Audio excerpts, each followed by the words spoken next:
Alex Salmond was my big brother, and as Mark has said, he was involved in the original planning for this event on the day that he died last October. And so I'd like to take this opportunity to thank our new friends from the Republic of Macedonia, and especially Ivanov family, for all they did and the respect they showed him, bringing him home to us in Scotland.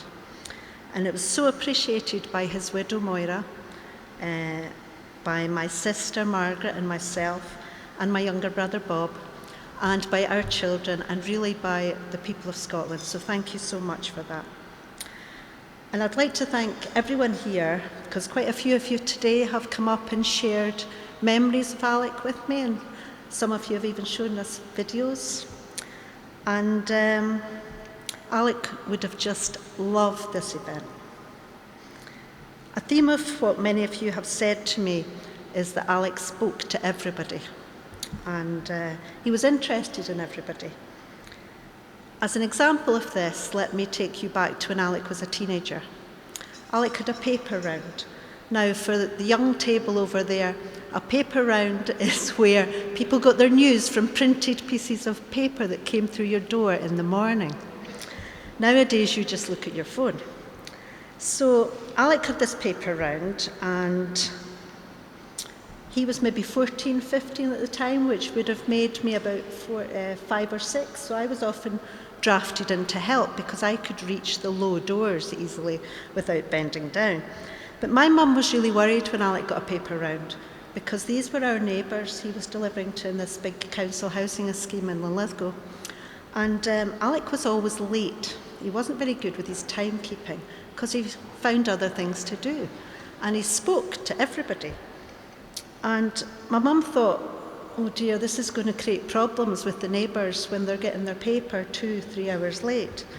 But you know, when Alec gave up his paper round, everybody came up to my mum and said, he was the best paper boy we ever had. She'd think, how was this? Your papers were always late. But it was because he spoke to everybody.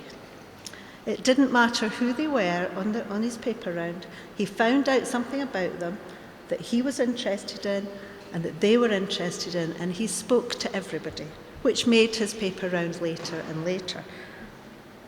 This continued throughout his life and throughout his political life. It didn't matter if you were the caretaker of the building, or if you were just somebody standing outside, or if you were the CEO, he would be interested in you and he would speak to you because he was interested in people. I know that he would have loved to have been here with you today and tomorrow, catching up with old friends, Bertie, and making new ones. Alec loved celebrating Scotland and celebrating Scotland's successes.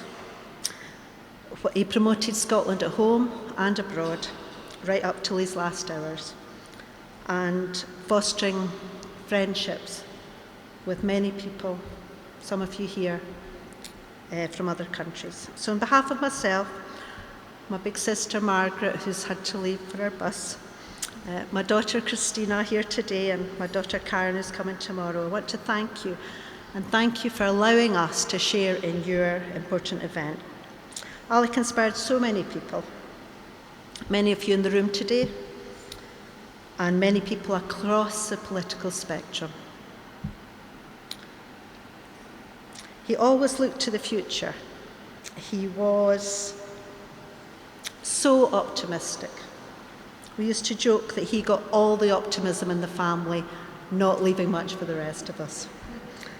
And he always expected the best of people. And when you expect the best from people, people give more. So as a family, we'll always be proud of him. We'll be proud of all he did for Scotland, here in our country and on the international stage. So I'd like to thank you all very much.